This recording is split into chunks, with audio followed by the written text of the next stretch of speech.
Rusiya təkcə deyək ki, o cəbhədə deyil, həm də möhkəmləndiyi ölkələrdə də artıq uduzur. Məsələn, Azərbaycan artıq bunu bacarır və Rusiyanın 5-ci kolonuna ciddi zərbələr vurulur. Biz sizlə burada İmişlidə baş verən hadisə ilə bağlı danışmışdıq. İmişlidə bir dırnaqarası ağsaqqal SSR bayrağı qaldırmışdı 9 may qələbə günündə. Düzdür, Ağsaqqallar Şurasının İdarə Heyətinin üzvlüyündən çıxarılmışdı. Təşkilat sədri vəzifəsindən azad olmuşdu, amma bu yetərli deyildi. Biz burada sizlə bu verilişdə bu mövzunu müzakirə eləmişdik. Xatırlayıram, siz onun həbs olunmalı olduğunu demişdiniz və çağırışda da belədir. Sizin kimi milli ziyalıların bir çoxu onun məhz həbs olunmalı olduğunu deyirdi. Bu barədə hakimiyyətə çağırış eləyirdi. Ötən həftə bir məlumat yayıldı. Dövlət Təhlükəsizlik Xidməti həmin o SSR bayrağı qaldıran Salih Səmədovu artıq həbs edib mənimsəmə ittihamı ilə. Təbii ki, indi müxtəlif ittihamlar olmalıdır. Vergidən yayınma. Vergidən yayınma və mənimsəmə. Bəli. Mənimsəmə də var. Mənimsəmə də var. Mənimsəmə də var. İstəyirəm bu məsələyə münasibətinizi bildirəsiniz.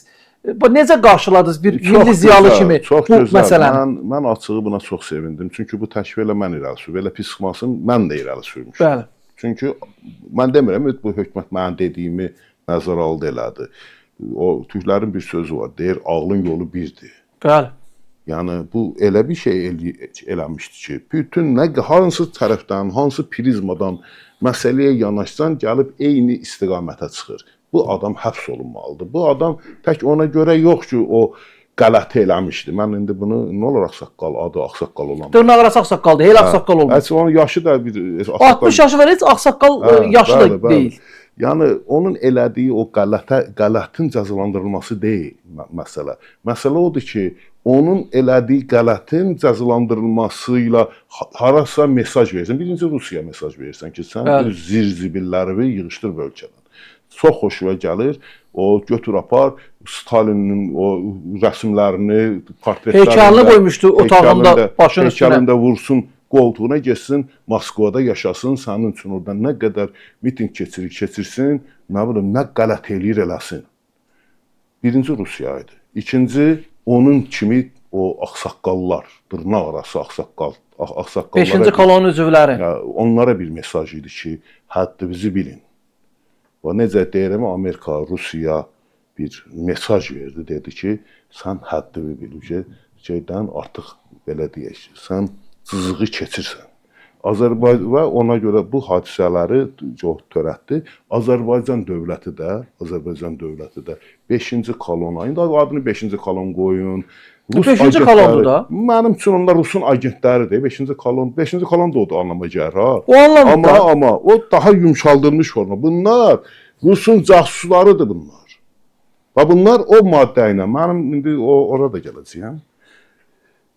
O Rusun casusuna, tək Rusun yox, Farsın casusuna, Rusun casusuna, Qərbin casusuna, İngilisin, İkin qurdun, hamının casuslarına verilmiş bir mesajdır. Mən heç bir ölkənin casusunun gözünün yaşına baxmayacağım deməkdir. Bunu Azərbaycan əslində Rusiya bunu qanmalıydı. Çünki bundan əvvəl də... Aslında böyük cəsarət nümayişidir Heydər bəy. Həm də o milli siyasət yürüdüldüyünün real nəticəsi. Bundan əvvəl də əslində Rusiyanın bir agentini və yaxud bir adamı tutub, bunu Rusiyanın agenti idi, biz buna görə tutmuşuq demişdi bu hökumət. İndi mən bilmirəm, indi o hər halda belə bir o yankılandı, belə bir elə bil o... Belə anlaşıldı. Belə anlaşıldı. Bəli. Yəni, Rusiya əslində bundan başa düşməli idi. Başa düşmədi, o ikinci bir o cəzası verildi. Mən bunu çox böyük, yüksək qiymətləndirirəm. Amma mənim o dediyim şey də tam olmadı. Və yaxud arzuladığım şey də tam olmadı. Mən hesab edirəm ki, bu adam casusluq maddəsi ilə tutulmalıdır. Bu adam vergidən yayınmaqla... Hələ tam həbs olunmayıb ki, 4 aylıq həbs qəti imkan tədbiri seçilir. Araşdırma aparılır.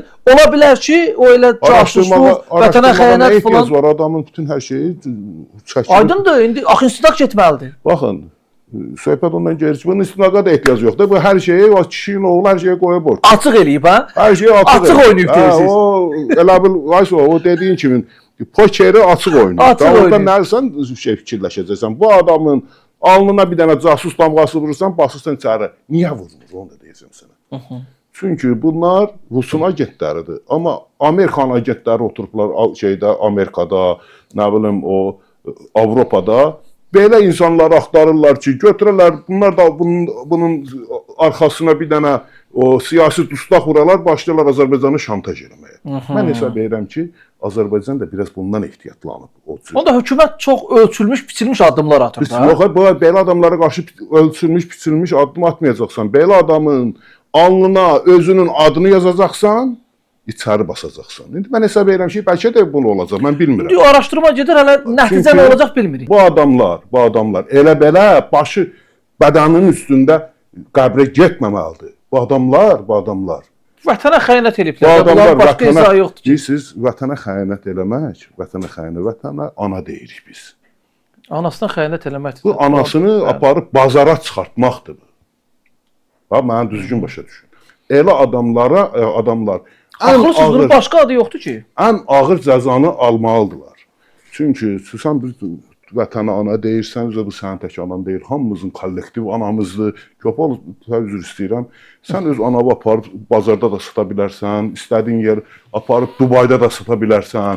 Hamımızın anasını sən bazara çıxardanmazsan. Bazara çıxarırsan, çıxardarsan, belə cəzalandırırlar. Sən özünü bazara çıxararlar.